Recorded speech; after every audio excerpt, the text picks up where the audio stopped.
Students अस्सलाम वालेकुम। आज हम स्टार्ट करते हैं चैप्टर नंबर 3 के numerical number 3.5। A body has weight 20 Newton.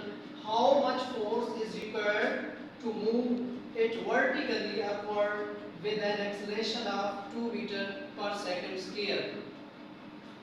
एक जिस्म जिसका वजन 20 न्यूटन है उसको 2 मीटर पर सेकंड स्क्वायर से ऊपर की तरफ अमूदन उठाने के लिए कितना फोर्स की जरूरत होगी। हमने फोर्स फाइंड करनी है। गिवन डेटा में जो दिया गया है इसमें डेटा उसमें वेट है 20 न्यूटन और एक्सेलरेशन 2 मीटर पर सेकंड स्क्वायर है। फाइंड करनी है हमने नेट फोर्स, यानी ऐसा जिस्म जिसका वजन 20 न्यूटन है उसको 2 मीटर पर सेकंड स्क्वायर के एक्सेलरेशन से अमूदन ऊपर की तरफ उठाने के लिए कितनी फोर्स की जरूरत होगी।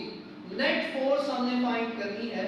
नेट फोर्स फाइंड करने के लिए यहाँ पे हम जो फार्मूला इस्तेमाल करेंगे वो है F is equal to F plus W।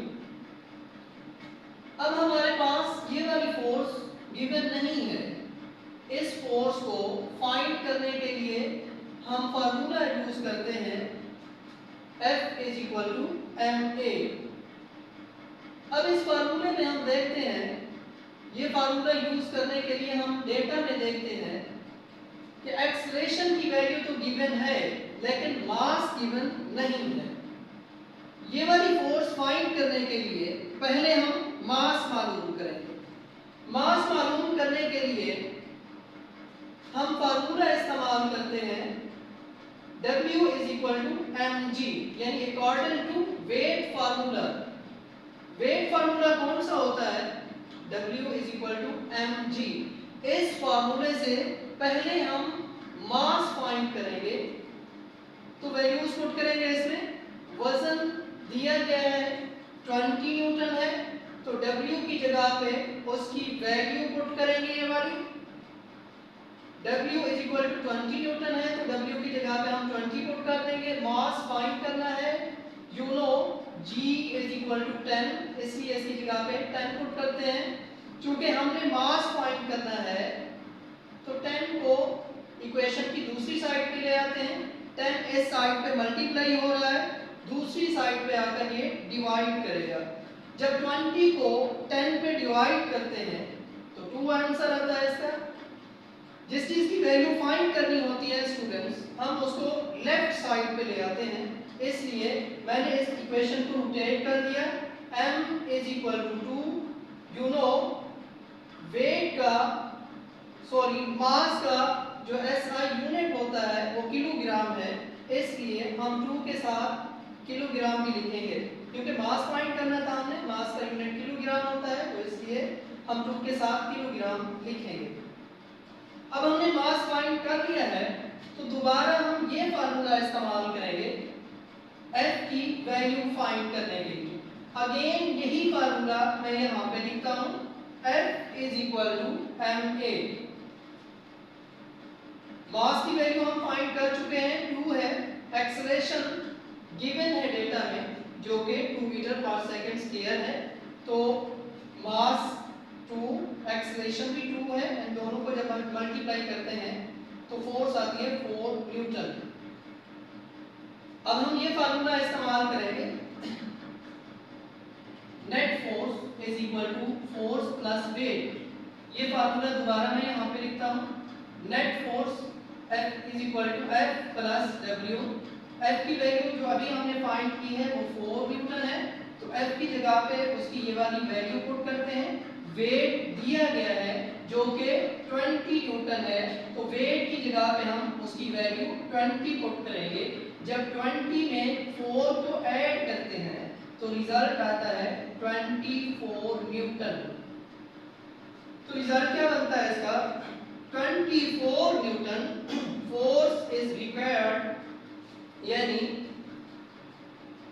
20 Newton वजनी जिस्म को 2 मीटर पर सेकंड स्क्वायर के एक्सेलरेशन से ऊपर ले जाने के लिए 20 फोर्स न्यूटन फोर्स जरूरत होती है। Numerical number 3.6, two masses 52 kg and 48 kg are attached to the end of string that passes over frictionless pulley. Find the tension in strength and acceleration in the bodies when both the masses are moving vertically. Students, इस statement में जो data given है, हमारे पास मास है m1, उसे नाम दिया है हमने 52 kg, और दूसरा जो मास है उसे हमने m2 का नाम दे दिया है, m2 is equal to 48 kg। यानी दो मासेस हैं, एक मास है हमारे पास 52 और दूसरा है 48। ये दोनों एक फ्रिक्शनलेस पुली के ऊपर से लटके हुए हैं। हमें फाइंड क्या चीज करनी है? Find the tension in string. ये देखें, इस रस्सी में टेंशन फाइंड करनी है और एक्सेलरेशन भी फाइंड करना है। टेंशन एंड एक्सेलरेशन फाइंड करने हैं हमने। तो टेंशन का फार्मूला, अगर याद रखिएगा, अगर दोनों मासेस वर्टिकली मूव कर रहे हो तो टेंशन फाइंड करने के लिए हम ये फार्मूला इस्तेमाल करेंगे। अगर एक जिस्म वर्टिकली मूव कर रहा हो और दूसरा हॉरिजॉन्टली मूव कर रहा हो तो हम टेंशन फाइंड करने के लिए दूसरा फार्मूला यूज करेंगे, जो हम 3.7 न्यूमेरिकल में डिस्कस करेंगे। तो T is equal to 2m1 m2 into g over m1 plus m2। इस फार्मूले में वैल्यूज पुट करते हैं। 2 वैसे ही लिखेंगे, m1 की जगह पे उसकी ये वाली वैल्यू पुट करेंगे 52 एंड m2 की जगह पे उसकी ये वाली वैल्यू पुट करेंगे 48। g की वैल्यू यानी ग्रेविटेशनल एक्सेलरेशन की वैल्यू 10 होती है, यहाँ पे इसकी वैल्यू लिखेंगे। अब इन तीनों को आपस में जब कैलकुलेट करते हैं तो ये वाला रिजल्ट आता है। m1 की जगह पे उसकी ये वाली वैल्यू पुट करते हैं 52, m2 की जगह पे उसकी ये वाली वैल्यू पुट करते हैं 48। जब इन दोनों को ऐड करते हैं तो इसका रिजल्ट ये वाला आ जाता है 100। जब हम इस वैल्यू को इस पे डिवाइड करते हैं तो रिजल्ट आता है 499.2, जो कि अप्रॉक्सीमेटली 500 न्यूटन के बराबर है। यानी टेंशन जो हमने फाइंड कर ली है 500 न्यूटन है। दूसरी चीज जो हमने फाइंड करनी है वो है acceleration.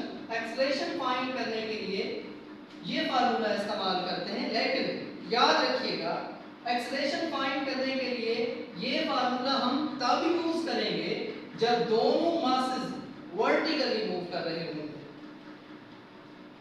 Acceleration is equal to m1 minus m2 over m1 plus m2 into g।